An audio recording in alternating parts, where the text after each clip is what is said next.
What's happening, guys? Hope you're all well out there, guys. Welcome along to another edition of the 420 News. It's Monday, guys, and welcome back. Hope you all had a good weekend.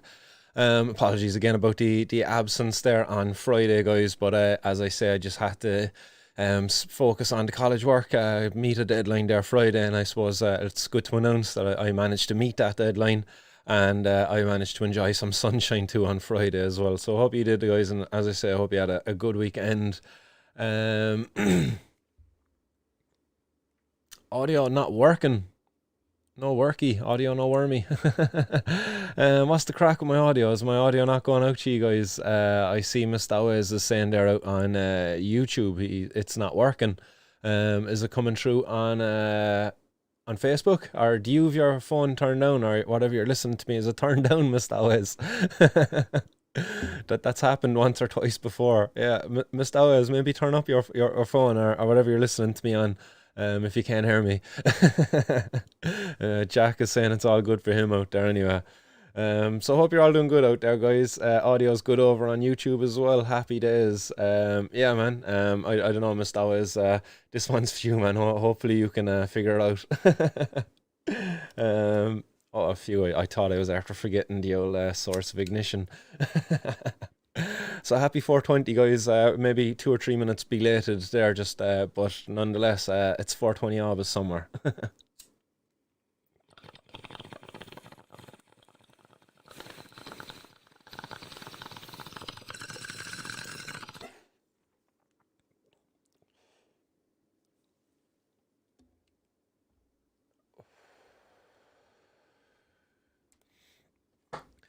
I see Darren T, Ken, Jacob, Scally, WRT Gunner, everybody out there anyway, guys. Nice one for the feedback. Hope you're all doing good, guys. Craig Hogan saying the sound is good on Facebook because you're coming through my 50-watt speaker. Haha, blasting it out, man. I hope your neighbours can hear me. We'll educate them a little bit. What's happening, Keith? Keith and who else out there? Soundwave Shadlow and yeah, guys, nice one. He says, you did your college work and you relaxed, but the government says cannabis makes you lazy. They wouldn't lie, would they? I don't know. I don't think the government would lie to us. Like, I would certainly trust the government. Do you know, why would they need to lie to us? Like, governments have never done that before in the past. What's happening, Pamela? And Peter as well. What's happening, Peter? He says, date is wrong in the info, laugh aloud, but that as if that matters. Did I put up the wrong date again? And for feck's sake. I don't think I can fix that now either, can I? No, I don't think so. Oops. But yeah, these things happen anyway, nonetheless. Pop out event filtering, pause queue. No, I can't up that from here at all, I don't think. No, I can't. Alright, guys, look, as I was just messing around with that there, look, I'll get into the news with you guys. I see there's plenty of you after gathering out there, so the audience is out there. The first bit of news I have for you today, guys, is a bit of my own news, I suppose, and it's a bit of year news too. And Casa de Drogas, a nice one there for the super chat. He says, making hemp money while listening to the 420 news. Casa de Drogas, they're printing out some, I'd imagine some hash coins, is it? Nice. But nice one for that support there anyway. And Mistaways as well. He said, rebooted, my audio is working, my bad. Excellent. Good to hear that you're tuned in anyway. No, Mistaways, much appreciated there, guys, for your support to the show. But guys, the bit of headline for the first bit of news is a 420-kilometre challenge over the month of May, and it's going to be done for the Lauralynn Children's Hospice, and it's going to be done by not only myself but my daughter Alexis also. Nice one there for that, Mr. Always. So my daughter Alexis, who is 7, I was telling her over the weekend of my plans to go run 420 kilometres, 14 kilometres a day. About an hour and a half, just a little under an hour and a half it's been taken, and about an hour and 20 minutes to get it done. But she was just like, oh yeah, Dad, can I do that? That sounds like a good idea. She was like, I'll cycle it with you. So I was like, sweet, look, that's great to have a partner going along with it, to keep me company. So I was delighted that she stepped forward up for that challenge. Hopefully she sees it through. It's going to be 30 days. We're going to do 14 kilometres a day. And throughout the month of May, then I'll be doing some interviews also with patients or parents of patients also, who have seen the benefits of cannabis as a medicine in all sorts of conditions, but more importantly for those receiving palliative care. Palliative care is kind of regarded as anybody receiving care for a life-limiting condition, serious conditions. So it really is a great cause that people will be supporting, and hopefully it'll bring attention to, much needed attention, to that of cannabis medicines and the use of cannabis medicines in palliative care. And maybe it might help speed up the access to it here in Ireland too. The Medical Cannabis Access Programme, as you all probably know out there, is highly restrictive and probably one of the most sought after things for cannabis medicines is chronic pain. And that's a huge thing in for people receiving palliative care, especially for those receiving palliative care in the form of end-of-life therapy. It's just crazy the benefits that are being missed out on there for cannabis. So over the month, I'm going to be raising awareness of the need for access to cannabis medicine and the use of it in palliative care, and also raising funds for a really worthwhile cause. The Lauralynn Children's Hospice, I imagine many of you know what they do out there, but they help with the treatment of really, really sick kids, and they help assist the parents there as well. With things like overnight stays, maybe weekend stays, week-long stays at times, for these parents at the hospital, for kids who might need to be going to the hospital, maybe once a month, for a week at a time or something like that for some of these more serious conditions. So I hope people out there can help support this cause, not only financially, but just hit that like, share button. It's up on Facebook at the moment. You'll find it over there on Facebook. I'm just going to pop up the charity page there now for you. Excuse me. Yeah, so I'm going to have that popped up on the page there now for you. Damn, it's not showing, for feck's sake. Oh, that always happens, doesn't it?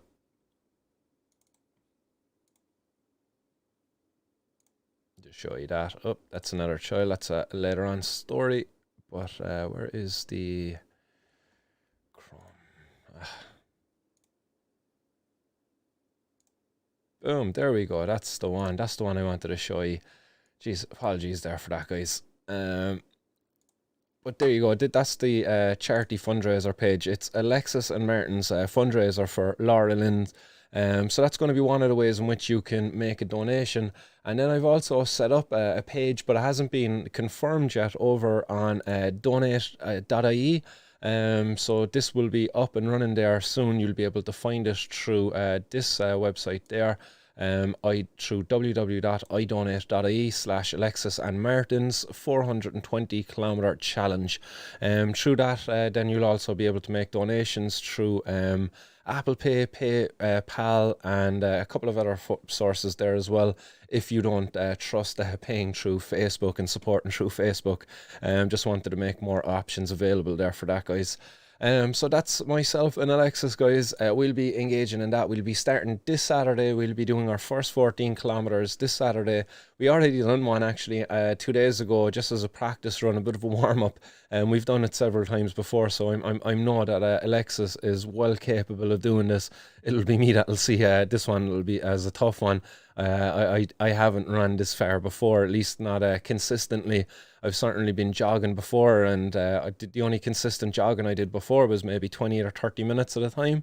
This is going to definitely be a challenge, but it's going to be one that I'll certainly enjoy doing it, because I know in doing it I'll be helping a very worthwhile cause. So that's my own bit of news I wanted to share with you guys. Thanks for listening on that. We'll move on, and the next bit of news then, it'll be going to Little Collins. Little Collins, who you're all probably well aware of at this stage, as I've reported on him a number of times before on the show. Well, they've been targeted again by the revenue. And this news came to me through the medium of Twitter, as JP tweeted it up on his Twitter page. He had this to say up on Twitter, that just another Monday in the cannabis industry in Ireland. And then he alludes to an article that was out there over the weekend, and he says, "I wonder, did the government get lobbied by any tobacco companies?" Because over the weekend there was an article that was following up on a previous article as to the lobbying of the government by a company by the name of Agri Greenleaf. And the people that were paying Agri Greenleaf here were actually big tobacco companies from Canada, are under the name of Figure, FIGR.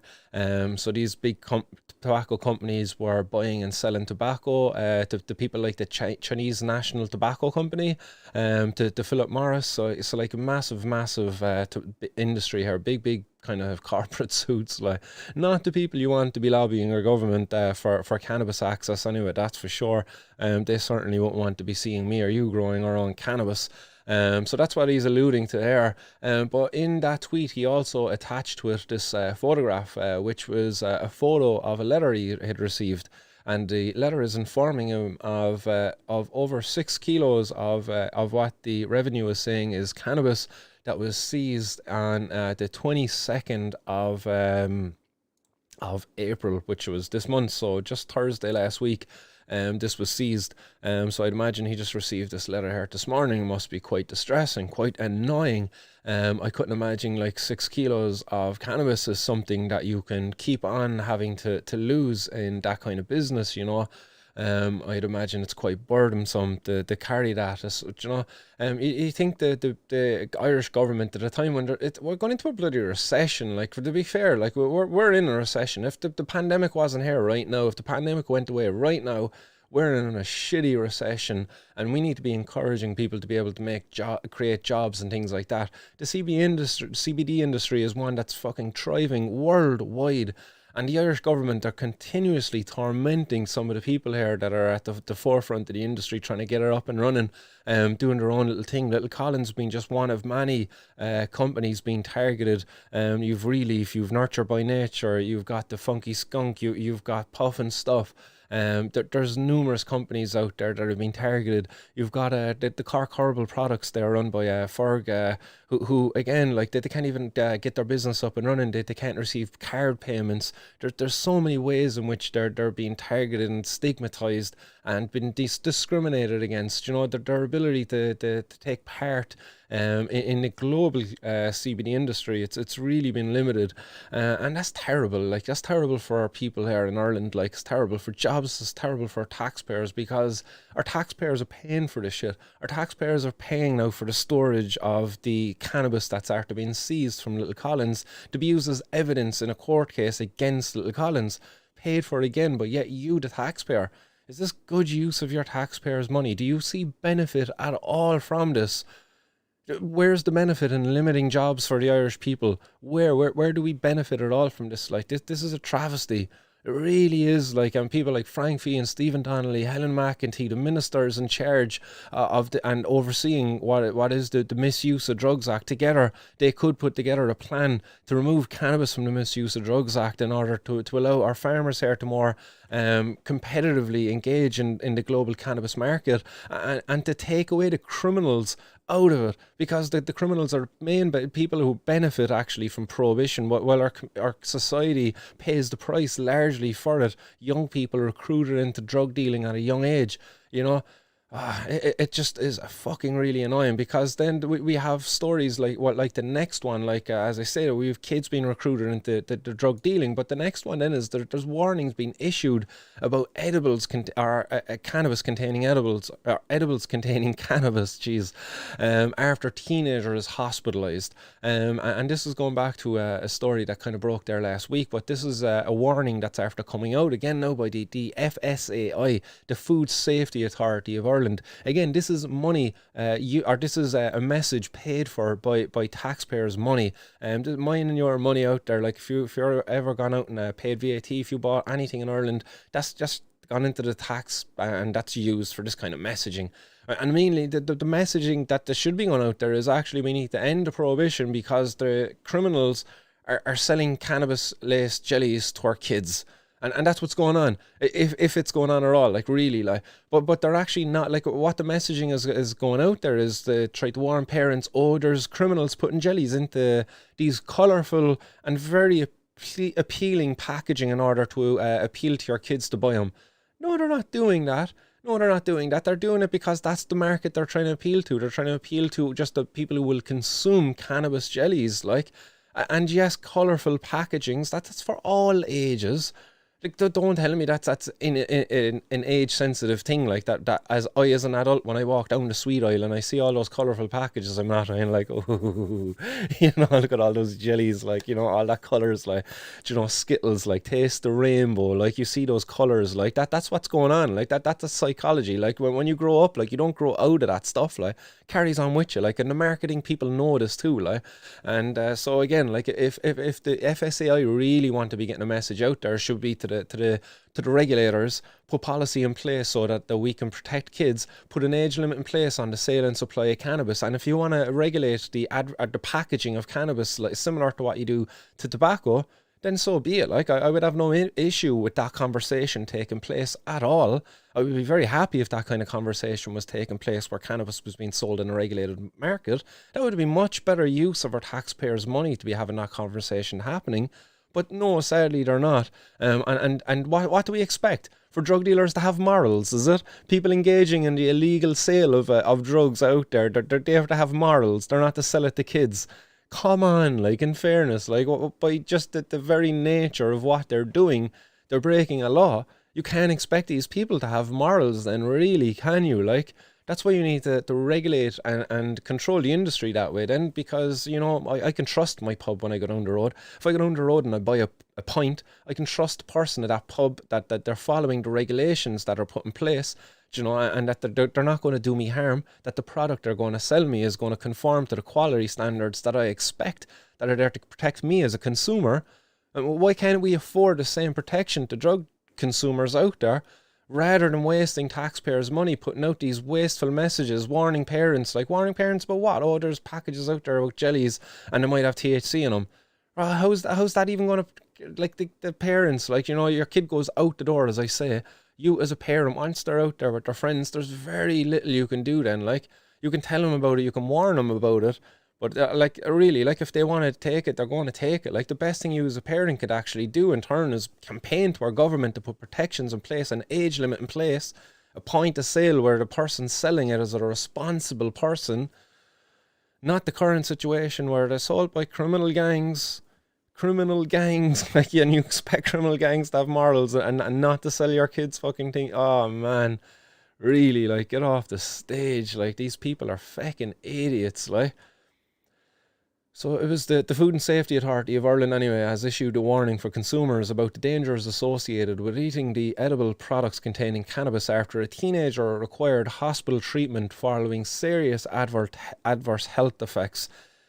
And again, like, in that incident, like, did they actually confirm what was in the jelly that the child had eating? Was it actually, in fact, cannabis, or was it maybe one of these other synthetic cannabinoids? Maybe, who knows? Like, they don't really know, like, because they never really test for this stuff. Like, they just see the packaging, geez, cannabis, like, and they don't really go any further than that. Like.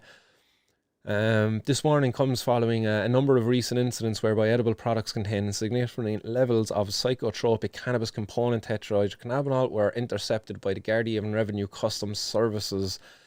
And it goes on to say then that according to the FSAI Chief Executive Dr. Pamela Byrne, okay, another person here, like, paid for by taxpayers' money, like, this is a well-to-do person. She says THC is a toxic contaminant and should not be added to any foods. A toxic contaminant. She says sweets containing cannabis components are being sold online or by other means. They are dangerous, particularly for young people and those with prior health conditions who may consume them unwittingly. We are warning consumers about the dangers from eating those sweets with cannabis products, added people should only buy from reputable sources and be sure they check the food labels.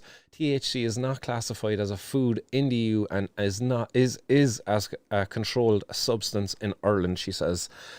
Like, really, like, where are you going to get THC from any reputable source, like, unless you're going to import it from America? And some of these sweets you are seizing, like, maybe they actually are coming from reputable sources in America, where they actually are conforming to some of the standards put in place by the regulators over there. So why even no tolerance here? Like, maybe some of the consumers, the products, that you're seizing here from the consumers, maybe these consumers actually did go that extra mile to buy from somebody, say, in America, where there is standards in place. They paid the extra buck and you fucking took their product off them.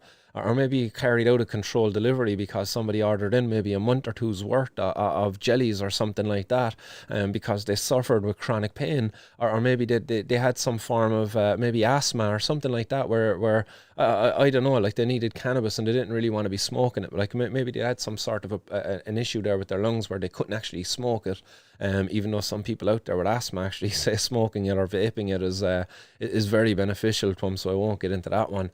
But again, quite often or not, like these sweets are intended for patients. They're not intended for kids. They're not, like, do you know what I mean? That's just a message that these prohibitionists are trying to say. Oh my God, think of the children. If you really want to think of the children, put regulations in place, put an age limit in place. Stop leaving it in the control of criminals, you scumbags. Oh, really annoys me, like, you know. And it really annoys me because, like, in regard of all of this, like, there's kids out there suffering right now without access to cannabis, like, you know. And I have an update on Murray Gray. Murray, who I've talked about a number of times on this show before. Murray Gray is in Scotland, the son of Karen Gray. I've never met him, but a beautiful young child, and really doing amazingly well thanks to cannabis medicines. And I suppose, look, 3-second warning there, guys. I'm going to show you a photo that's quite distressing. One of them is quite distressing when you compare it to the one that's beside it. It's a before and after of Murray. One of them is when Murray was on steroids, and the other one is him on cannabis. So there's the different photos. I like that. That to me, like, it's crazy, the difference there. One young boy incredibly bloated. I can only imagine what that's doing to the quality of life for a young kid, like for him to be out there interacting with his peers. Like, so it's bad enough for him to be suffering with epilepsy, an extreme form and a very rare form of epilepsy where it's medicine resistant, where the drugs that they were giving Murray before he got access to cannabis, they weren't effective. He was still, despite not only suffering the side effects of the drugs he was taking, but he was still suffering the seizures that these drugs were supposed to be stopping. Crazy, like, and you can see him here, like, bloated, still, like, I don't know, trying to get a smile on his face, like, but you see him in the other photo there, like, you know, a nice healthy weight, and you see updates there all the time over on Murray's page over on Facebook, and from his mother, Karen Gray, over on Twitter as well. And Murray running around happy, and incredible, really, like, and pardon the pun here, but about a high quality of life thanks to cannabis medicines. A medicine, like, you know, in the last one, that they're trying to warn it, like, use our kids to scare us away from it, but they never really want to engage on the stories then where kids are benefiting from it. They don't ever want to talk about the horrors of cannabis. They never want to talk about the benefits, do they? But here, like, a picture, like, speaks, in this case, it speaks a million words, like, you know. Like, the difference there is day and night, and I believe the difference here between these photos is about, I think it's 2 years between the photos. Crazy, like, what the difference what cannabis medicines can be doing here for patients, and how many people are robbed of this opportunity because of this precious prohibition that the prohibitionists out there are protecting all along. Scumbags, a lot of them, like, to keep this medicine from so many people and to continue to peddle their lies. Literally, like, all the propaganda about cannabis, like, and keeping us in danger. So we'll move on from there, guys, and thanks very much to Karen Gray for her amazing work and for continuously updating us on Murray's condition and how well he's doing in life. So it's great to be able to report on a positive story there in that. So in other news going on, back to Wexford, guys. Wexford, I'll get these photos off there. Wexford, where I recently interviewed Jen Devlin, who suffers with fibromyalgia, and I mistakenly introducing her said multiple sclerosis in the interview, but she suffers with fibromyalgia and a rare form of arthritis as well. Ankylosing spondylitis, I think was the name of it, AS for short. But basically both of these conditions leave Jen in extreme chronic pain and with severe stiffness, which leaves her in needing, when she doesn't have access to cannabis, as she informed me in the interview, needing the assistance of her husband to do things like just dressing, or she can't even dress herself, tie her laces, things like that, quite difficult to do when she has extreme stiffness because of these conditions that she suffers with. But cannabis allows her, again, a higher quality of life. She can dress herself, she can tie her own laces, she can do things like, for herself and for her kids, and is less dependent then on others in the state, As she said, if she had a consistent, reliable source of cannabis, if her consultant had given her cannabis, she could probably hold down maybe a part-time job when she's not caring for her kids. It's crazy what we're being robbed of. But, down in, again, just if you want to check out that interview, Jen is from Wexford, so that's why I mentioned her here. I interviewed her just recently, episode 31 of the podcast. But down in Wexford anyway, a massive operation, as they say here. 2 raids happened down in Wexford. One of them uncovered a load of cannabis, the other one uncovered some cocaine as well. So again, there is no raid really without the Gardaí getting their old tweet in as well. So did the Gardaí get their tweet in there saying in Gorey they seized €215,000 worth of drugs and arrested 2 men and 1 woman during a search operation, and on Wednesday 21st of April 2021. Investigations are ongoing. Again here, like the price of these drugs, it's not even irrelevant. The Gardaí love to blow it or quote, just go on about the drugs, the value of the drugs that they're seizing. But really, like the Gardaí actually create the value of the drugs that they're seizing, because the more drugs that the Gardaí seize, the price goes up. And that's what's gone on for years, While there's been inflation going on out there, the price of drugs is a lot of the times really kind of remain the same. It's only when the demand is there because of maybe massive seizures or because of a pandemic that the price kind of goes up. But it doesn't really follow the market. In fact, actually, when the market was doing really good during, say, the Celtic Tiger Age, the price of drugs was actually kind of going down, because a lot of people had money, so there was competition out there in the drug market, so the price kind of went down, actually, in fact. So the price means nothing, but the guards love it because they benefit from it, because at the end of the year they get to say, we seized millions of euros worth of drugs, give us more money so we can seize more next year. That's how they benefit from it.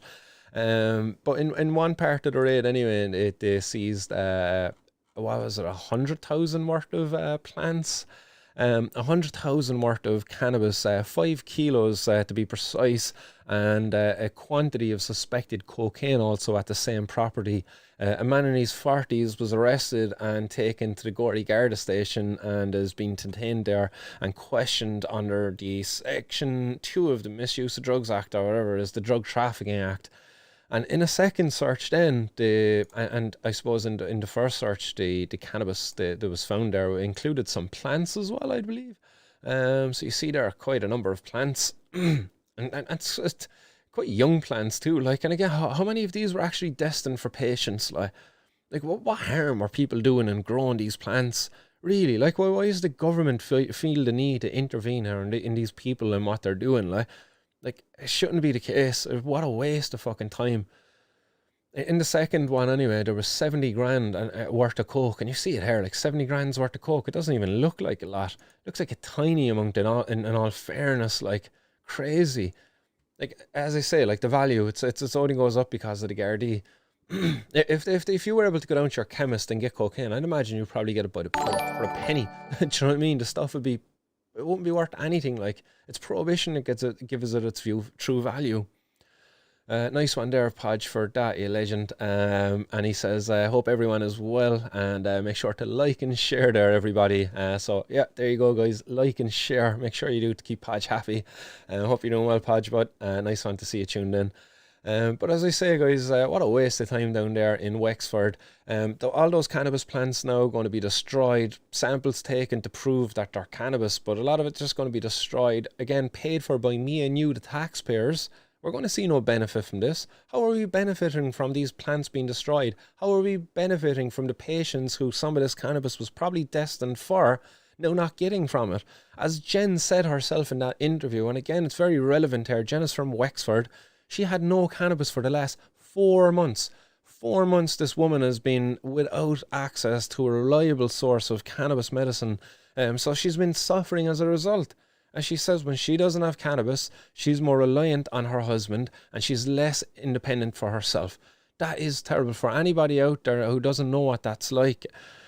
Lucky you, you know. I hope you don't ever know what it is like, you know. Frank Fian, like, come on, man. Stephen Donnelly, Helen McEntee, guys, you do something about this. Take cannabis out of the Misuse of Drugs Act. End this prohibition.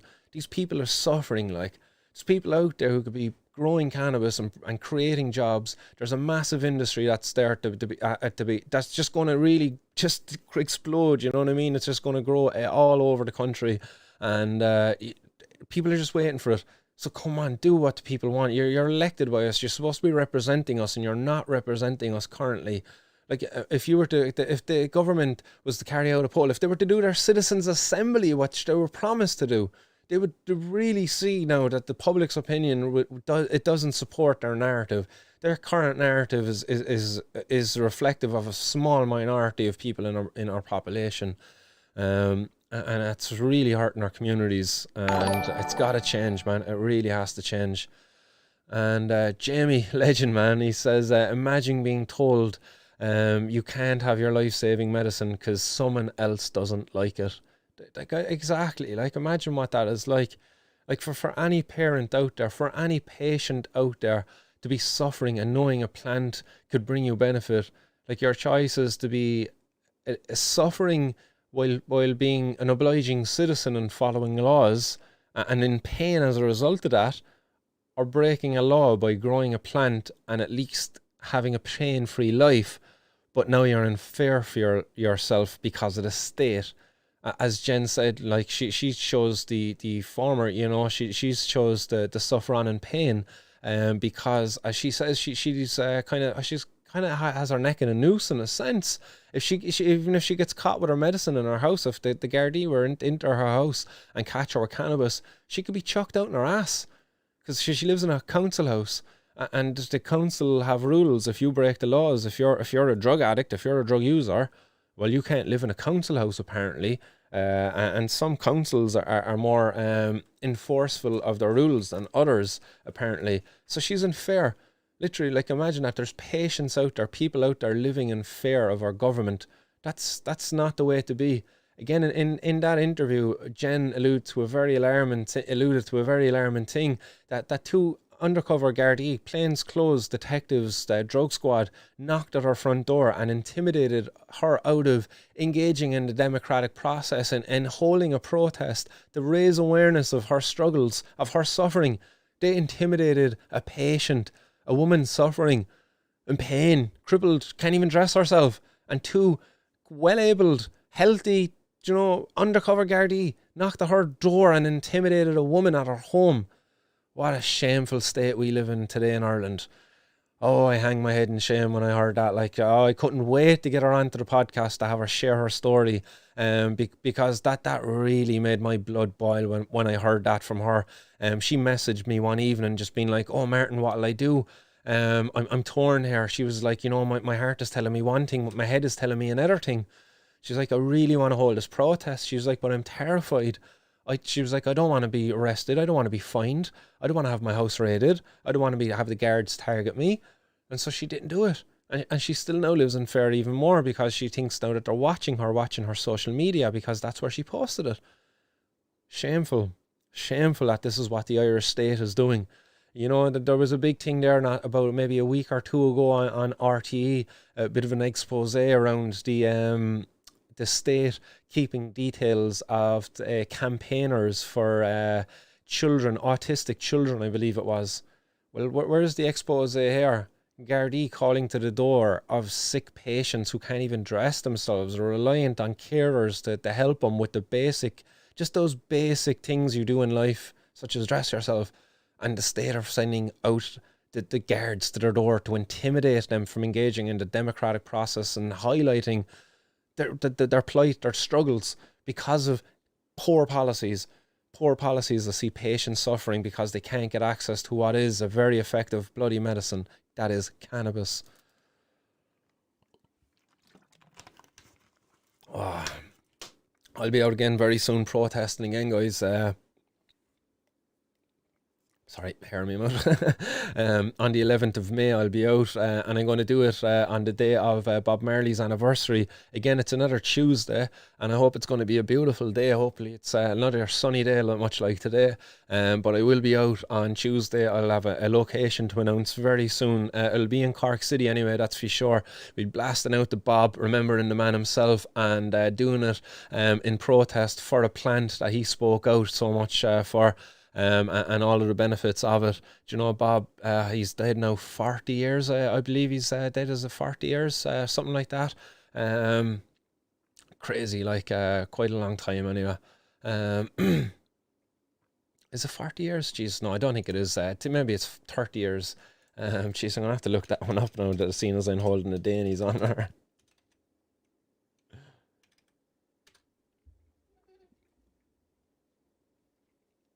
It would be his 75th birthday last year. So when did he die?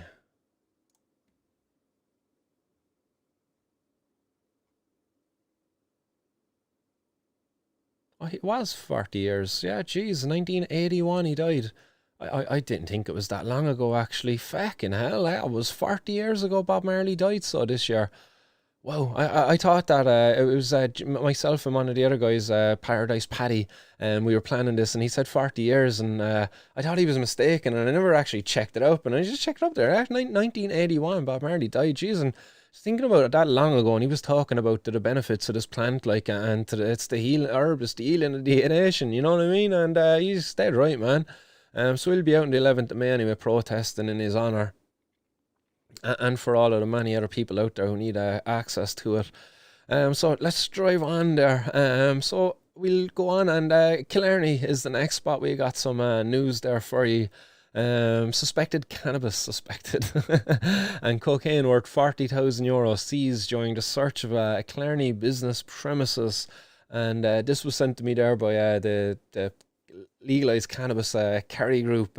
Joe, what's happening down there, Joe? Hope you're well. He sent me this there messenger asking me did I see it.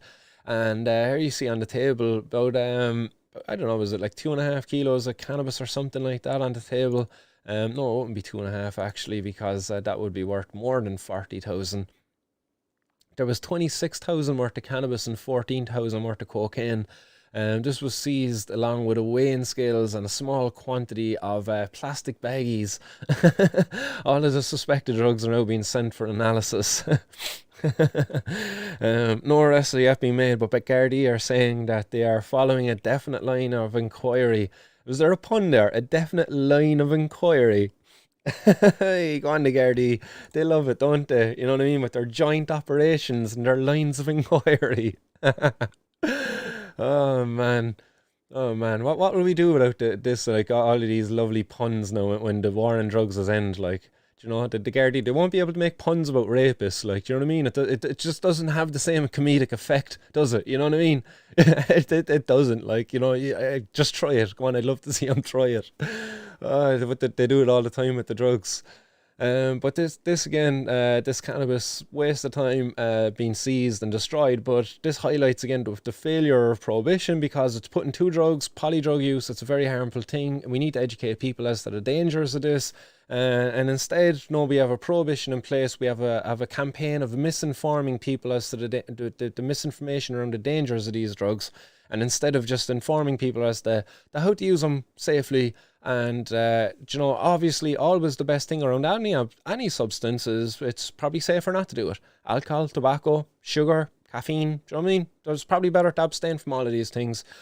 But life is for living. You're here for, what is it? You're here for, you're not here for a long time, you're here for a good time. So, like, failure of prohibition, this is what it highlights. Two of these drugs are sold together.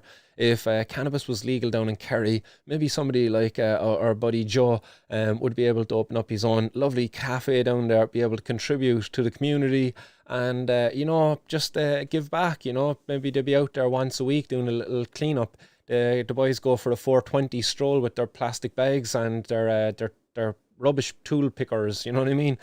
Because this is what we can do instead of being stigmatized and ostracized everywhere we go and criminalized by the bloody people who are supposed to protect us. It's crazy. I hope everybody's well out there, actually, because I'm just reminded of, I believe it was Ken who was telling me, he actually got so stigmatized that his therapist gave him an ultimatum. It was like, look, if you want to continue receiving treatment from me, you better give up cannabis. Despite Ken actually, and I think it was Ken, I hope I'm not attaching this to you there, Ken. But he was saying like that his therapist was saying that if he wants to continue treatment, he needs to give up the cannabis.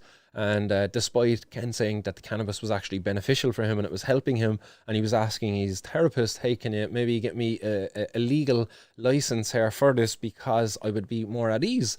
Because obviously, if you're a person going to a therapist, you're obviously there to address an issue, and you don't need added issues, added pressures, such as fears, as your door getting kicked in because of your choice of medicine, the thing that brings you benefit. Your therapist should be on your side. And unfortunately, no, because of Ken's choice of medicine, no, it was like, no, get out of my office and don't come back unless you give up that cannabis. Scumbags, man. Fucking scumbags. And not everybody out there can get a new therapist. Like, it's not that fucking easy. I'd imagine he was probably waiting long enough to get access to that one as it was. Probably not happy with it now. But yeah, I was just remember that there, as how people all the people get stigmatized out there. Joe being one of them as well. Joe had his home raided, lives at home with his elderly parents, parents who are sick, and he had his home raided because of, I believe it was €5 worth of cannabis they found when they raided his home, a joint. They literally raided his home and found a joint. What a waste of time. Sad state of situation. And then we drive on, guys. We drive on because we go to another news story where it was a senior Hutch gang member was arrested as Gardaí target his prolific street dealing operation. Just going to hydrate there again, as I need to hydrate and keep myself lubricated. And yeah, it was Ken there as well. I got the right name there with that, Ken. And he says, 5 days off it, looking forward to my first joint. Great. Yeah, man. I hope you're doing good anyway, Ken, man. Certainly thinking of you, man. That did stick with me for a few days afterwards. I was just thinking, like, geez, man, that's got to be horrible to receive that kind of judgment from your therapist. So good to hear all as well out there anyway with you, bud. But in this situation here anyway, guys, it was... the Gardaí have arrested a guy who is a relative of your man Jerry the Hutch, or Jerry the monk Hutch. So one of the relatives of his, who's a 27-year-old. I don't think that they don't name him here in this for whatever reason. I'm not too sure why they don't name the guy, in fairness. They name everybody else. Do you know what I mean? And what to say here is prolific fucking drug dealing operation. Like, so he's well known to the cops here as well. He's a relative of this guy, the monk, who, is probably, I suppose, an infamous criminal of Ireland. But this young fella's only 27. But yet he's got a prolific drug dealing operation. He was arrested there last week after he was caught with $2,000 in cash after some operation there on his gaff last week. It's probably the one I actually touched off of there, maybe where the CAB kind of raided a gaff above there. But they say here that the development comes as sources say that the Hutch mob continued to be actively involved in the drugs trade and use a mixture of people from all ages in their trade. They are continuing to make a lot of money, a source said, pointing to the seizure of over $100,000 in cash being discovered in a planned raid in North Dublin earlier this month, which led to the one arrest. All the indications are that this seized money has very close links to the monk. You are talking about an OCG, an organised crime group that is very, very active. A European-wide manhunt for the master criminal is ongoing this weekend after it emerged that he is also to face a murder charge arising from the Regency Hotel attack, which led to the fatal shooting of Kinnan cartel associate David Byrne in 2016. Like, there you like this is crazy. Like, all of this shit that went on, like that shooting that went on. Like, go check out a BBC documentary on that. I can't remember what it was called, but it was only released in the last few months. It was really good. But it goes in kind of showing all of the stuff that was going on with the Kinnan cartel, I think, more specifically. But that Regency Hotel attack where they went in dressed as Gardaí, armed with AK-47s, and they got away. Like, they went in, they managed to shoot up a fucking hotel, and they got away. All of this shit is because of this stupid drug war, this stupid prohibition that they try to prevent cannabis, and here it is. Your prohibition has failed. And do you know what I mean? Unless you want more hotels getting shot up, unless you want more kids getting shot as they get into taxis, do you know what I mean? Unless you want to get more warnings about bloody edibles from kids, you know? All of this failed waste of taxpayers' money. Change it. End the prohibition. End it once and for all. Allow our farmers to grow cannabis. Allow drug users to get access to their drug of choice, and stop discriminalising and judging people. Whatever drug it might be. Who are you to judge anybody? If you use sugar, caffeine, alcohol, if you choose to abstain, nobody has the right to choose anybody for any choices that they make, you know, in regards to a substance, whether they choose to use it or not. Like, imagine me as a person who uses drugs, and to be going around and judging people who don't use drugs or and choose to live a life of abstinence. I wouldn't be in their face, you know what I mean? While I might say kind of tongue in cheek, oh, you're missing out, you know what I mean, kind of thing. Like, I wouldn't go around judging them or trying to shame them. No, like, I'd actually be saying, like, fair play, like, that takes dedication and discipline. Like, as I say, I would slag them a bit tongue in cheek, like, but I would never shame them. Much like maybe some of the people who believe we should abstain from our drug of choice while consuming theirs.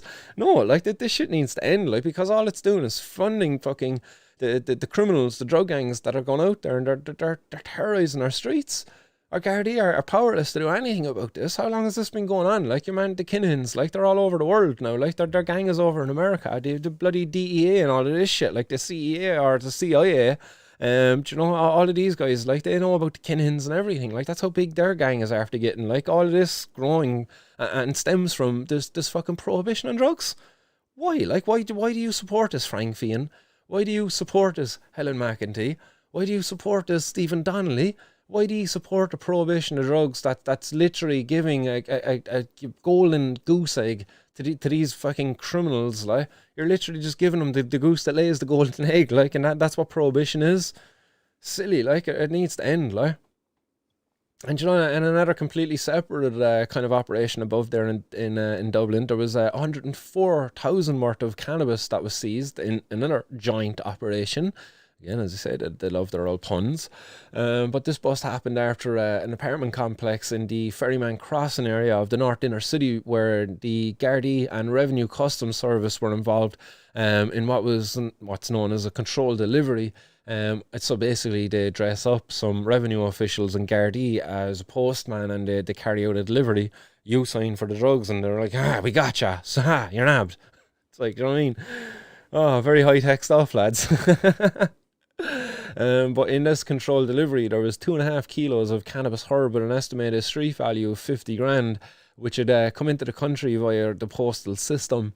And the officers from Store Street Divisional Drugs Unit and the Garda National Drugs and Organised Crimes Bureau searched the apartment to discover a further 250 grams of cannabis herb, and again another 700 grams of cocaine worth over 50 grand. The suspect, who was arrested at the scene, has no known links to gangland crime, and the Gardaí said that the postal system is being used increasingly to get drugs into the country. But again, like, why aren't they saying that, like, going on and saying this is very difficult for us to do anything about it, and the government need to step in and maybe regulate these drugs because the prohibition is more harmful than the supply, you know, than the drug itself. No, the Gardaí will never say this. Instead, the Gardaí will say, come here, watch your kids there. There's these dangerous drugs around, the criminals are selling them. Watch your kids. We'll do our best and realise, like, you know, There was two women attacked down in the Glen the other night, just down the road from us here, and the women, they got attacked by a group of lads, young lads. I think they said maybe there was 20 or 30 of them. They're teenagers, kind of 15, 16, 17, and it took the Gardaí over an hour to respond. The women got kicked in the head repeatedly, got thrown to the floor, kicked in the head repeatedly, had lit cigarettes thrown at them into their hair and stuff, and they managed to make their way home, and it was an hour later by the time the Gardaí had actually responded. This is it. Like, what a waste of time that our Gardaí are doing anything else other than, that. That's exactly what our Gardaí should be there. We should have, like, you see the response that was there for the Debenhams workers the other night. Like, the number of guards that were there. That's how many Gardaí should be sitting in our station every bloody night nearly, just in case anybody's getting attacked out there. In case there's a woman in need of assistance because they're getting attacked by some fucking group of lads, or by some sick pervert who wants to do fucking sick things to them. You know what I mean? Rather than, you know what I mean? Like the small number of Gardaí that are stationed around the place, and they're going out doing their patrols, and they're stopping the likes of me and searching my car, waiting about 20, 30 minutes at the side of the road, going through my pockets, fucking trying to pick up the smallest specks of cannabis to put me off the road for a year, to take away my ability to drive. But meanwhile, there was some woman out there getting attacked, raped, or murdered, and they were wasting their time at the side of the road with me. Do you know what I mean? That's a shame. You know? This Hutch gang, that this stuff even exists, all because of this prohibition.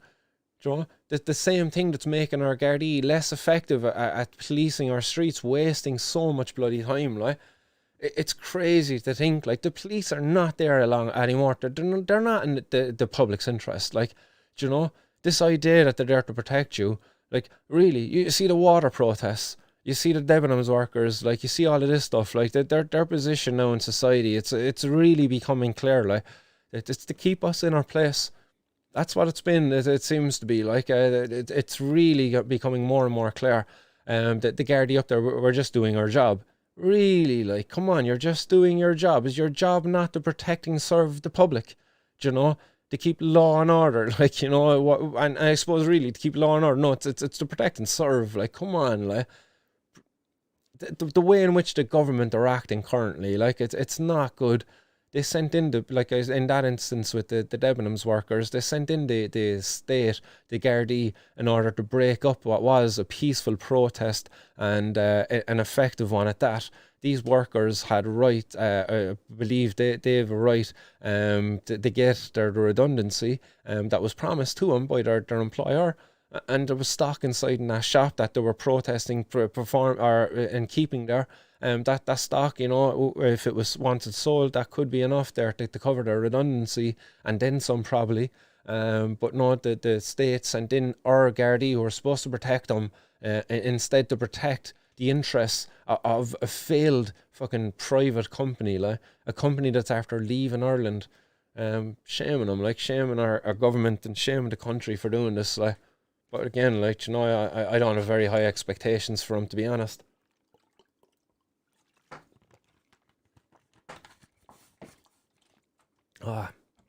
And the last headline I have there for you guys, and nice one everyone for your comments coming in, guys. I see so many comments coming in there, guys. It really is much appreciated. I'll start getting through them there in a couple of seconds. But the last one I have for you, and I'll finish up with this, is a man was extradited from Poland to face a charge for 120,000 worth of cannabis that was seized in Westport back in 2017. All right, so guys, and I don't know if you remember, but I've covered now maybe 3 cases, I think it was, since I started doing the 420 news, where there was foreigners, and no offence meant by that word, if there's any offence taken, but there was people like foreign from Ireland that were caught growing cannabis here, and what they were told was, get out of Ireland and you won't go to prison. I'm going to give you a 12-month sentence, but I'm going to suspend it as long as you go home. Go back to Poland, go back to Czechoslovakia, or wherever it was that the person might have been from, and you know that they gave him that order. But for here in this case, this guy, there was a raid back in 2017, he fled the country and he bunked on back over to Poland. Now recently they arrested him in Poland, they brought him back to Ireland, they re-arrested him then up in Dublin airport, brought him to Westport, the Garda station, and he was held there and was brought before the courts to be tried. How much did we pay for this? Like, seriously, this is state sponsored again. Like, this is mine and yours money. Like, you know what I mean? Remember there only a week or so ago, there was a picture again circulating of a young family sitting above in the streets of Dublin eating from a tray at the side of the streets because they can't afford a bloody meal for themselves because, you know, they do with the extortionate rents and all of the other fucking crazy costs of living that we face in Irish society, you know. But meanwhile, like, the state can afford to go and waste a load of money to extradite a man from his home country back to Ireland to bring him before the courts. And meanwhile, what we did in previous cases with people such as himself, we would actually tell him to get out of the country. Why? What in the name of God are we doing here? Like, crazy to think, like, in cases like this, like, what's the thinking behind it? Like, you know, how are they able to make these kind of decisions and spend this fucking money? Crazy, like. This man was extradited anyway last Thursday, and he's pleaded guilty in relation to the charges, and it was 120 grand's worth of cannabis that he was caught with back in 2017. His name is Thomas Majeras. He's 44 and he's formerly of Westport, and he appeared before Friday's sitting of the Castlebar District Court, where he was charged with the cultivation of cannabis and the possession of cannabis herb for sale and supply. He was arrested and he pleaded guilty upon being arrested. The house that he was arrested for was found to contain 111 cannabis plants worth approximately 89 grand and also €34,000 worth of cannabis herb. When the raid happened, it says the defendant fled the country shortly afterwards, but was arrested then a number of years later and extradited them back to Dublin airport. When asked by the judge if he understood the offences that he was pleading to, he replied yes. So Mr. Moran, his solicitor, was granted legal aid for one senior and one junior counsel. So again, like, you know, money here by the state, like, for the junior and senior counsel, like, that's probably not cheap, I would imagine. It's probably a case that's going to be stretched out for a couple of days in the courts over a couple of months. Again, paid for by me and you. Well done. Great, isn't it, guys? You know what I mean? So, guys, the next time somebody tells you that, like, you know, oh, they don't want to be out there campaigning for the ending of prohibition because they don't do drugs, well, like, are they happy with their money being wasted on this? Like, really, like, come on, like, there's so many reasons for people to get out there and support the ending of this prohibition, and you don't need to be a drug user to do it. Prohibition of drugs affects you whether you're a drug user or not. As I said, your police force are ineffective in their duties of keeping us safe, because they're wasting so much time on drug users. By and large, like, the illegal drug or the illegal criminal organisations out there, 50% of their up to 50% of their trade is drug dealing. The other 50% then is other crazy shit, you know, such as, I don't know, maybe child pornography, human trafficking, all of that kind of nasty shit. The other 50% is drugs. Like, imagine if you took away that 50% because it's now a legal thing for people to do, and the Gardaí could focus on that other 50%, which is child pornography, rape, murder, theft, all of that kind of shit, human trafficking. What a great society we would live in then, you know what I mean? It would be much more effectively, we would be much better at being kept safe by the people supposed to keep us safe. So that's it there, guys, from today's 420 news. Nice one, everybody, for all your comments. I will belt through a few of your comments there now. Costa del Sol saying here that they wouldn't be long making exceptions for themselves if, God forbid, they ever needed medical cannabis for themselves or their family. Well, there you go. Like, you know, Helen McEntee, and she's pregnant with a child now at the moment, and she's due to go on leave. But geez, heaven forbid, like, that her child be born with one of these rare forms of epilepsy. Like, you know how quickly her tune would change then, as to the need for access. You know, imagine if Helen McEntee was reliant on something like Veritumi is for her daughter. Imagine how different the message would be then from the government. You know, or maybe she would just be dropped like a hot brick from the Fine Gael party or whatever party she's a part of. It's hard to tell them apart now these days, like, because she wouldn't be able to toe the party line anymore. That drugs are bad and gay, do you know, because this cannabis plant now is the thing that's going to be keeping her child alive, in certain ways, you know, crazy. Shawnee O'Brien says, yeah, exactly, Jamie, and they don't like it because the side effects include feeling a bit happy and giggly for a while. Yeah, there you go. Like, that's the side effects of cannabis a lot of the times for some people. Happy and giggly. The side effects, like that they're not nearly as bad as say some of the anti-epileptic drugs that these kids are being made take, where some of the side effects can be seizures themselves. You know, crazy. But I suppose in saying that, actually, I have to put my hands up and say I am aware of certain strains of cannabis can actually trigger seizures for patients. So cannabis would too come with that warning. Warning may cause seizures. It's true. Like, and I have to say it's true.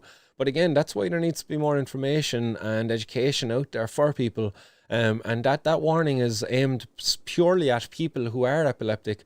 Because there is certain strains of cannabis out there that can cause people to have seizures, and that has been seen, but more studies need to be done to better understand how and why that is. But yeah, just put my hand up there and say that we have to have a bit of balance, I suppose, maybe in certain regards. What else is out there? Dr. Ross, Dr. Green, Tom, it's happening. He says they are dirty animals, the cops these days. Man, yeah, they're really making a bad name for themselves.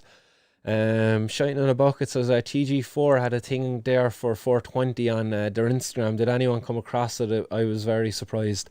They did actually. I came across that. I thought it was very good, in fairness. In certain respects, I suppose. I enjoyed it as a bit of a comedic effect, but there was maybe some important messages in there that I hope were picked up by that audience. But there was still a very, I don't know, like a very negative portrayal of your man acting in a certain way. But I kind of look back on other shows then, and I think that's just kind of a reoccurring theme. Your man acts like a bit of a sausage in a certain way. No, there's disrespect there, like, you know.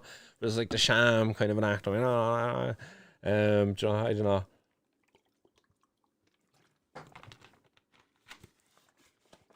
Oh, excuse me. Serious cotton mouth going on there today, guys. What's happening, Chilbert?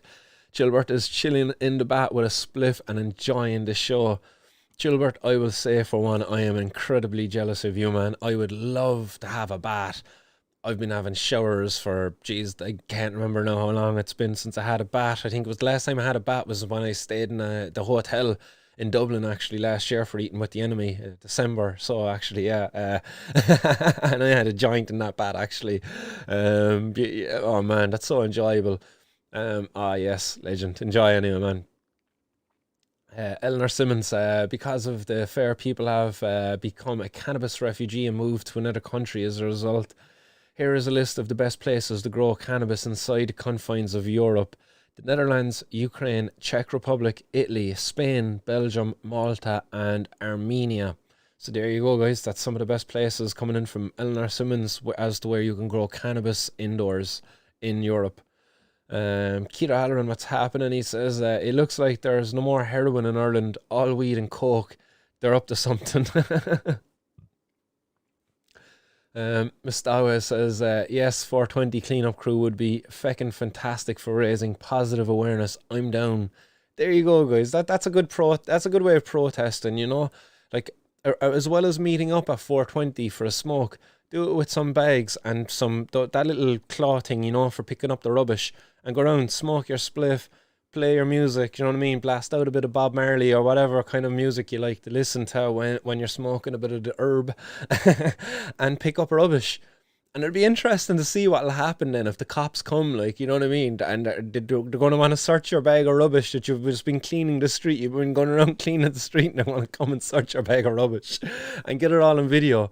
The well-to-do cannabis community going out cleaning up the streets, And meanwhile, the cops also trying to clean up the streets, but in a different way. And meanwhile, they're inappropriately doing it. Like the way in which the cops are cleaning up the street would be the kind of it would be like us going around and actually throwing rubbish on the streets. Do you know what I mean? And us then saying we're cleaning the streets. That's kind of what the cops are doing. Hope that made sense.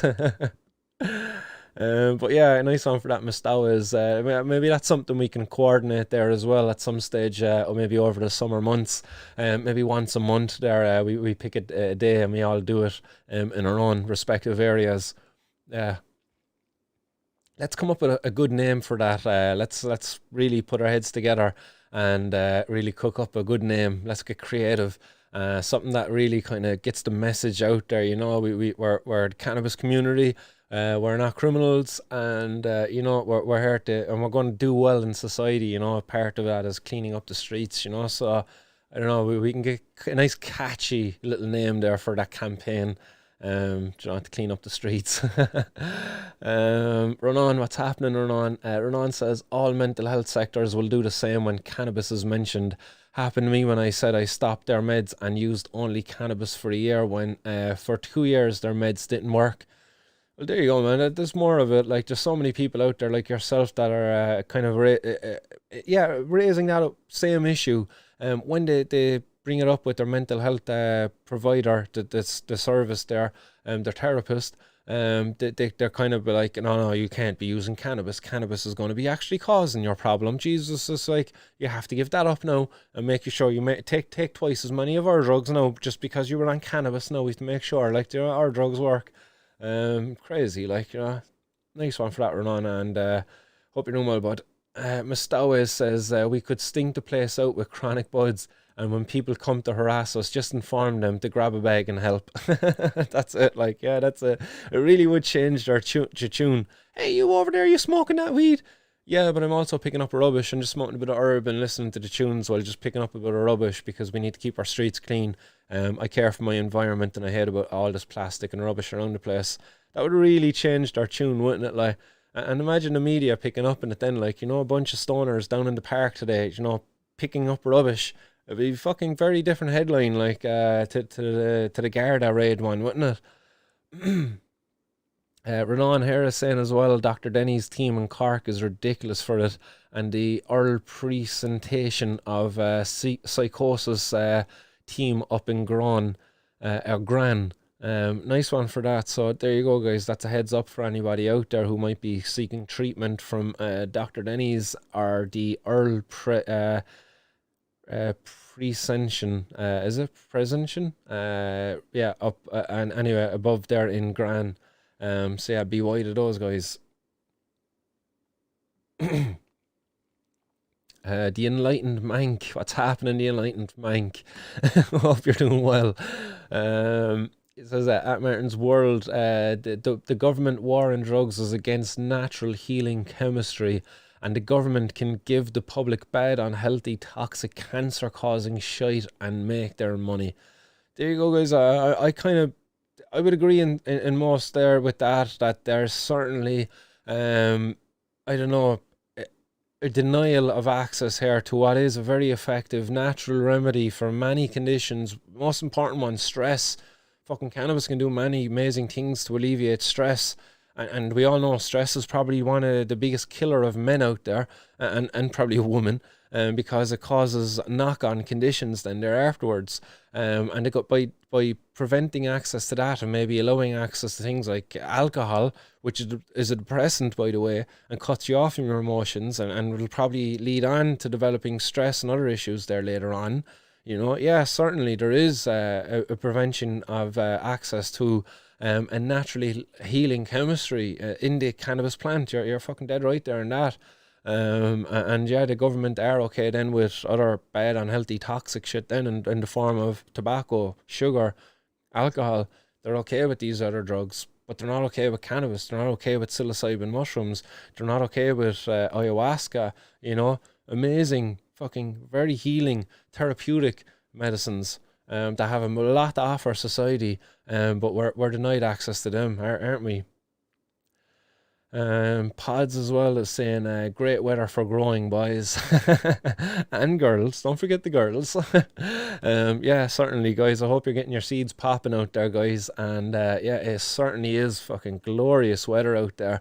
Although it's supposed to drop again out there over the next few days. We're supposed to see a dip over the night and possibly back down into the freezing temperatures again. So we could see some frosty mornings there.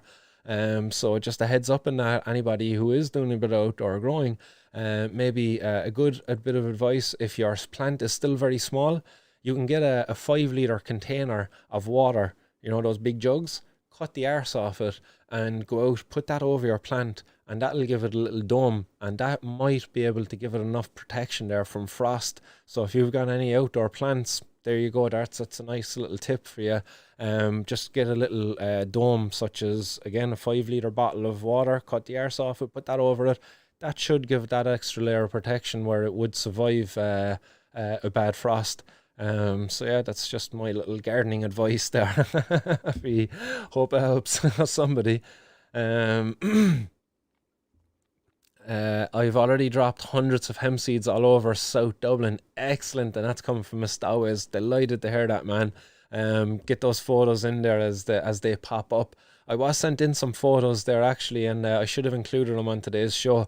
Send in some more photos there, guys, if you have some plants popping up around the country. And I'm going to be getting together just a little kind of little collage of photos of all the people who are and of all the plants that are taking part in this Overgrow the Government campaign and the Feed the Birds campaign of Little Collins also.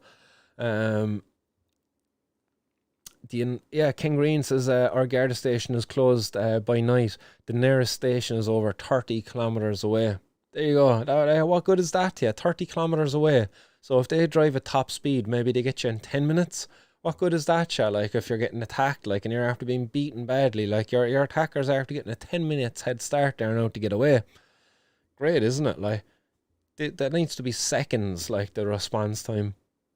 In this day and age, in the societies that we're living in, like, it's no need for this kind of carry on. Like, we can afford to waste so much money there to enforce this failed war on drugs. Surely we can waste a bit more money to keep our stations manned with an adequate amount of Gardaí in order to maintain adequate response times when it's needed.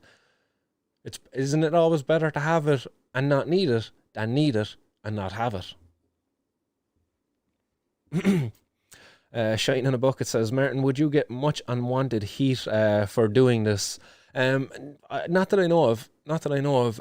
Maybe this is keeping the heat off me in a certain sense, maybe. Maybe the fact that I have a growing audience out there, a number of supporters, that if I was to be targeted and if I was to be getting harassed over my personal use of cannabis, like, day in, day out, then I would be only fueling my fire, but also maybe fueling the support I would be getting from people out there, because I might be bringing more attention to me then as well from the media. So yeah, maybe I suppose there is a layer of protection being added to me because of this. I don't know. I really don't know. I certainly do know that I have been watched. I certainly had Gardaí show up at protests in the past. They didn't show up to my most recent one, so maybe I'm after cooling down. I don't know. Maybe they're not watching my show as much. Maybe I'm putting out too much content for them to keep up with. I don't know. But certainly I don't feel any extra heat anyway, except from the lovely sunshine that's blazing down there at the moment. I can't wait to get out and enjoy it this evening. And I got some dry lips there. Sorry for keep licking my lips as well. I should really stop. I was out in the sunshine there yesterday. We climbed the hill down in Fermoy, down in Carron Cross, and it was glorious down there. But I don't know, I just have some dry lips there now today from it.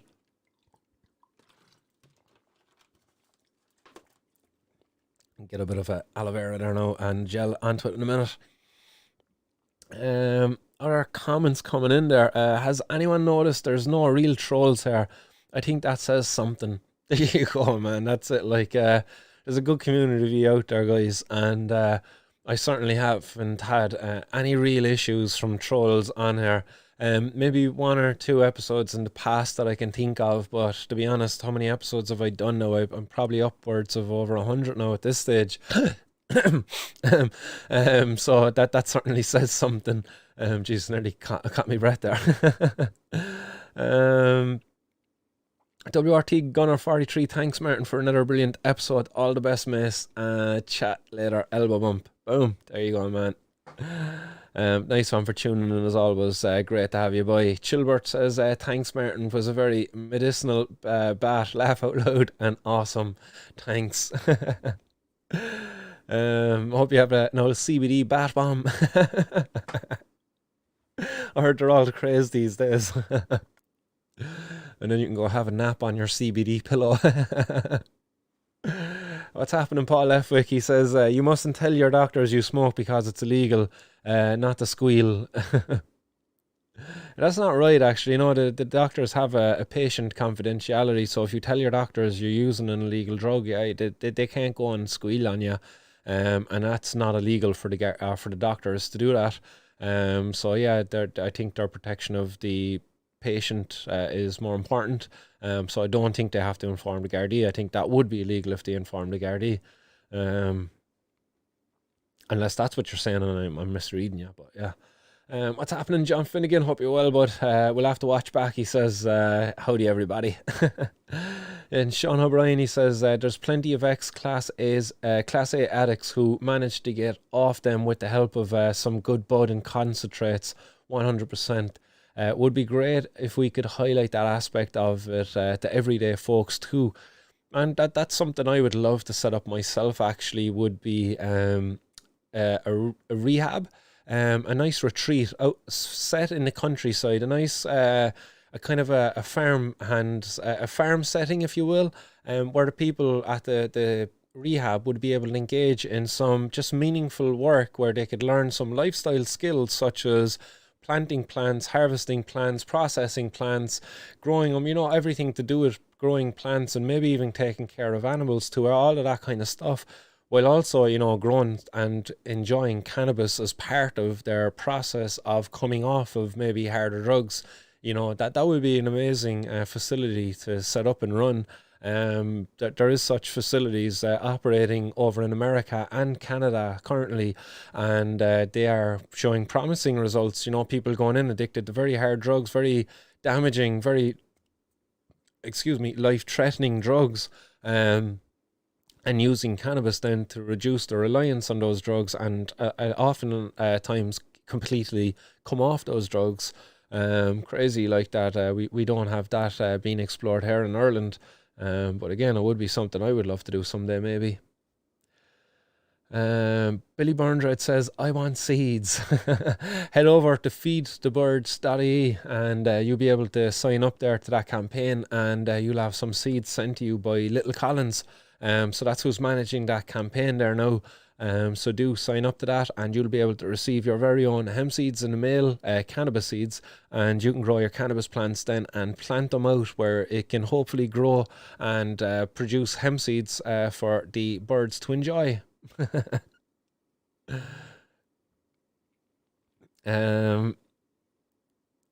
Pods 420 says, sorry girls as well, laugh out loud.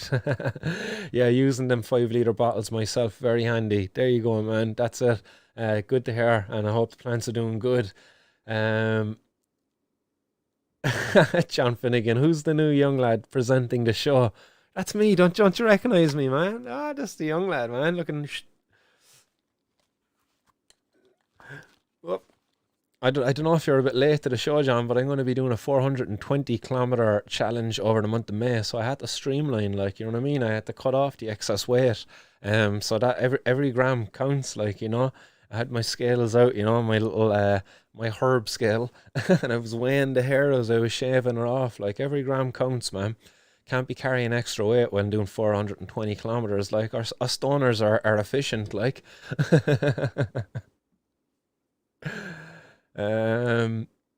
Other comments, BT or be like TG. Be like TG, nice one, Martin. Not a bother at all. Mustawa is as well. He says, at Sean, my best hash suppliers were ex-heroin users.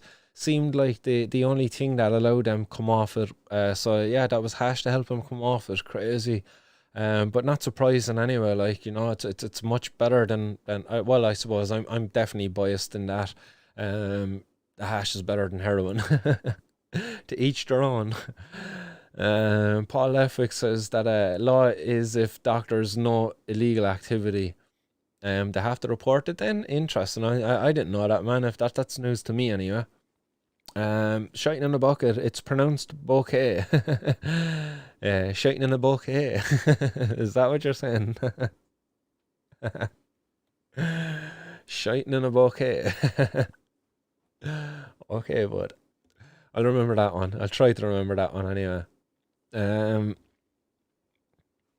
Yeah, Billy Burndred says, drop a link, brother, please. Much appreciated. Not a bother at all. I'll get a link there up on Facebook in a while. But head over to Little Collins as well. I think they have it up there as well on the Little Collins CBD dispensary on his Facebook page. Robert McCormick says, that bud I smoke had seeds in them. Just grow them and they're growing fast. Happy days, man. There's nothing better than some mystery seeds when you get some weed. I can remember growing some mystery seeds there in the past as a young fella and being delighted getting a little plant grown up, but it never finished out.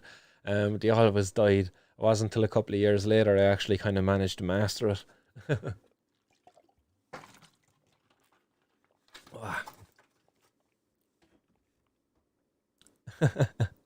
Streamlining, Martin. Good man. That's a John man, streamlining. High and homegrown, what's happening, high and homegrown? I see you had Gary Hughes on there recently. Very good podcast. I was tuning in there last night, guys. Really enjoyed that one. Andy Charrington, he says, evening all. And Miss Stowes is saying, all right, Mackie. So there you go, guys. That's all your comments. Everybody's just saying hi to everybody now there down in the comments section. Robert McCormick just saying there, I have found out the strain. It is bubblegum with black dominance. Is that black domina or is it black dominance? I never heard of black dominance, but I've heard of black domina from Sensei Seeds. But interesting one nonetheless. I'll have to look that one up there later on. Bubblegum with black dominance. Interesting. I can't say I've heard of it before. Black Domina is one I've heard of though from Sensei Seeds, and it's one I've always kind of wanted to try because when I was over in Amsterdam years ago, when I bought my very first cannabis seeds over there, which were from Sensei Seeds, I ended up choosing Early Pearl because it flowered earlier.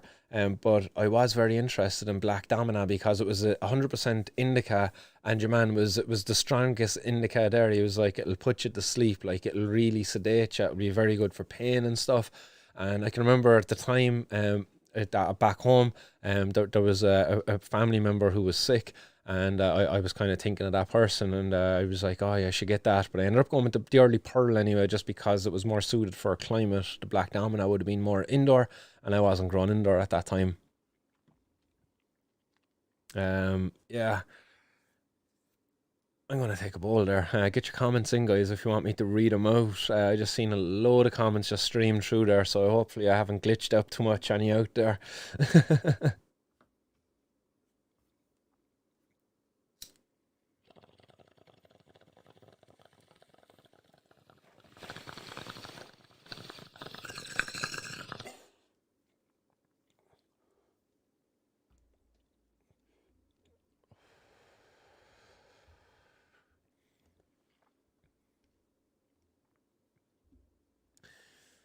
Oh yeah, Robert is saying it was the Black Domina. All right, yeah, yeah. I was thinking, all right, I was at the damn auto correct. And Sean O'Brien is saying, absolutely, lads, and sounds great about rehab place, Martin. Spreading a few thousand seeds around Dublin myself. Let's make it a native plants, lads. There you go, lads. Man, it sounds like Dublin is going to have fucking plants everywhere. Good stuff, lads, up there. Good stuff. I'm delighted to hear that. Cork, lads, come on. What's happening? Like, come on, I can't be doing this alone. Like, I'm fucking busy doing a show here and everything, like, and it's hard to get these feeds out around the place, so I certainly need some assistance. We can't be letting the Dubs take lead in this one now, lads. Come on. Come on, like, we love a good old rivalry there between Cork and Dublin, don't we? Come on, we have to plant more plants in the Dubs. We can't let them be planting thousands and we've only got hundreds. um, so I want to see an improvement in that now next week, alright, lads? Have a bit of crack while we're doing this. Um,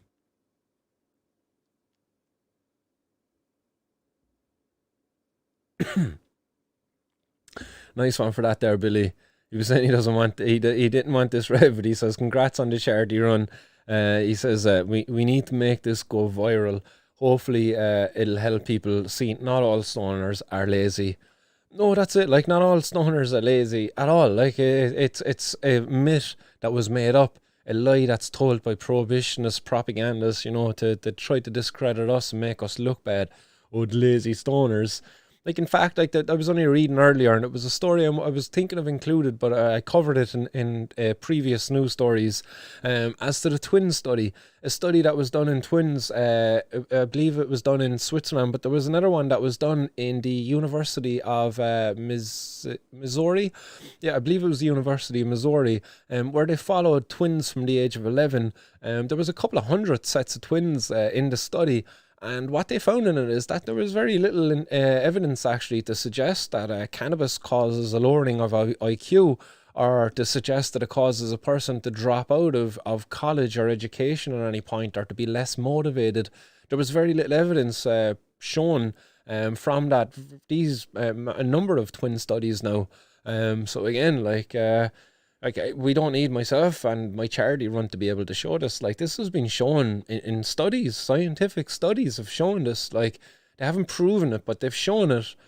Much stronger evidence there than what Mary fucking Cannon has shown with her shit and the misinformation she comes up with. Crazy, like. But yeah, nice one nonetheless anyway, Billy. Much appreciated. Excuse you guys. And we'll be doing it with the assistance of Cannabis too, guys.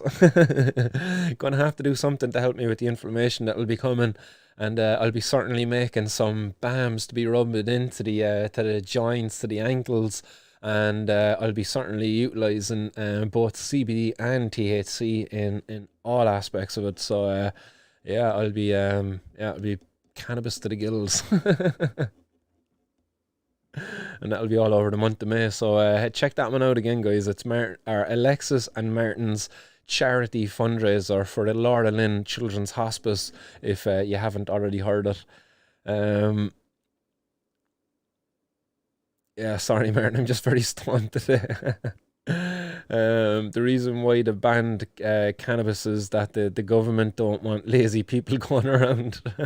It's not true at all. What they don't want is thinking people to be going around, because they want you to not be thinking. They want you to be on their alcohol and all of these other drugs that don't allow you to be really a free thinker, you know. To sit down there, drink your pint and look at the TV and watch the soccer and talk about the soccer, because the soccer is more important than the politics. You know, talk about the politics of soccer rather than talk about the politics of the real world, where the government are out there passing laws that are taking away your very freedoms and rights that they've no right to be taken away, but you're asleep at the wheel and they're doing it without you paying attention. Do you know?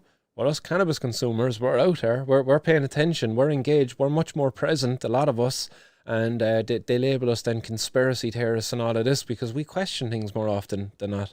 And that's okay. That's a healthy part of society, having people question things. It's needed. But the government don't want that. That's not in their favour. So that's it there, guys. I'm going to start signing off there. Andy Charnding says, autos eat just as many nutrients as photos. Don't believe the hype. Yeah, there you go, guys. I would certainly recommend autos if you're growing outdoors in Ireland. But if you're going indoors, photos all the way is what I say. Unless you're just going for convenience, you don't want to be messing around with photo period. That's just my opinion. Oh yeah, and there's Allmix and BioBiz all mixed soil and biobiz. Yeah, that's a recommendation coming in from Andy Charrington there as well. For me, I was a playground man. I loved playground. I don't know. Maybe I always kind of worked with it in the early days. I loved their green sensation. I loved their soil mixes. Biobiz was, I don't know, that it was good. I seen more when I was working in the grow shop with the biobiz. Some of I seen a lot more comebacks. People having issues with things like fungus gnats, from what shouldn't have been an issue really in an indoor environment, you know. And the only thing that could have really introduced it outside of the person would have been the soil. And it was kind of a recurrent thing from a number of different gardens. So it was kind of it was the soil was the common thing. Hopefully, it was something they worked out in years after. Maybe it was actually how our supplier was storing it. Maybe it wasn't a biobiz actual problem. I don't know. But that was just something that we came across.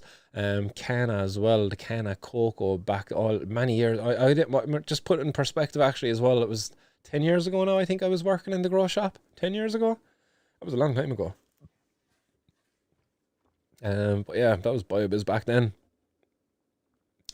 Rocks Dr. Green Thumb says a bottle would do the same job. I used them before and had a propagation tank. Nice one. And Miss Dowey says very tempted to invest in a bag of sohum, but this sounds ideal for testing. Um, Interesting. I must look into that now. Um, it's funny you say that, Martin Hardy Nats. Oh no. Oh no. Yeah, man, I always thought playground like I was really thought playground was the shit. Shout out to playground if you wanna looking for a sponsor, man. I was always promoting you back in the store. Like I was good with your reps as well, man. Brought them out for lunch when they came to Cork. Showed them a good time, if you know what I mean. Yeah, they certainly enjoyed it. They gave them the fine herbs of Cork. Ah, Soham, living soil. Fair enough. I thought you were on about sorghum for a second, as in the sprout and stuff. But anyway, yeah, that's a nice one for clearing that up there, Miss Stowes. Um, I gotta get up on all this fucking all of these little words. I've been so much engaged in activism. Like it's been years since I've actually sat down and meaningfully engaged in any kind of growing forum and stuff like that. I used to love it before when I used to be doing growing, and sitting down for hours reading grow reports and engaging on the communities, the forums. I miss it, man. I really do. Think something I sacrifice, I suppose, for Martin's World, for the life now of an activist, where I'm not really getting to get out into the garden as much as I used to before. But look, I'm not complaining. Just reminiscing. Um, John Finnegan says, anyone see that dude that grew in a converted dustbin? No, I didn't actually. I reported on the one in the horse box there, all right, in Tipperary last week or 2 weeks ago, I think it was now. But not in the bin. Shiting in a bucket should be pissing in a bucket. It's bouquet. Bouquet. All right, lads, I'm gonna sign off on that one because my dogs need to be walked, and I gotta get out there and stretch legs and everything, get me steps in. What am I at in steps today? 3,200, lads. That's not good. College work and preparing for 420 news, like it really eats into the activity level. I get a buzz in my watch every few hours or every hour to get up and do my 250 steps, but sometimes I'd be just like, yeah, I'll do it in a few minutes, and just keep working. And the college work then, man, it's a killer to be dedicated and disciplined. um, right, yeah, I'm gonna sign off, guys. Enjoy the rest of your evening, and stay blazed out there, guys, and keep it lit. Much love and respect to you all, guys, and thanks for tuning in. I see you on Wednesday, okay? All important time. Don't forget 420. Peace.